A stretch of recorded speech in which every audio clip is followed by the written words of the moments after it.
If you've ever wondered how to adjust in Tinkercad, you're in the right place. In this video, I'll show you how to change the size, position, and rotation of any object in Tinkercad, step by step, so you can model faster and with more precision. Whether you're a beginner or just need a quick refresher, this guide will make adjusting objects feel simple and easy to control. And if this tutorial helps you out, don't forget to hit that like button and subscribe for more Tinkercad tips and beginner-friendly 3D design tutorials. Let's jump in. First, let's talk about adjusting the size of an object. To do that, click on any shape in your workspace. As soon as you select it, you'll see white and black handles appear around the object. These handles are what you use to resize the shape. The white corner handles are used to adjust the width and length at the same time, while the black side handles let you change just one direction at a time. If you want to change the height, look for the top white handle and drag it upward or downward. Now here's a useful tip. If you want to keep the shape proportional while resizing, hold Shift and drag a corner handle.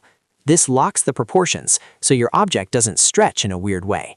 And if you want to scale from the center instead of from one side, hold Alt while dragging a handle.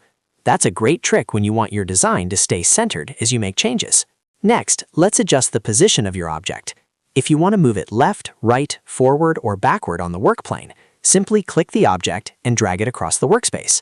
Tinkercad will usually snap it into place based on the grid. If you want a more precise movement, you can use the arrow keys on your keyboard. By default, this moves the object by 1 millimeter at a time, which is really helpful for fine-tuning your layout. If you need to adjust the object vertically, meaning lift it up or lower it down, look for the black cone handle above the center of the shape.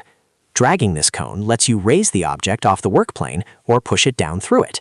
This is especially useful when you're aligning parts, stacking shapes, or preparing a design for 3D printing.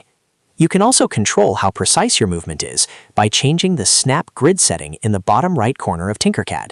A larger grid value makes movement faster but less precise, while a smaller value, like 0.1 millimeter, gives you much finer control. If you're working on detailed designs, lowering the Snap Grid can make a big difference. Now let's move on to orientation or rotation. To rotate an object, look for the curved double-headed arrows around it.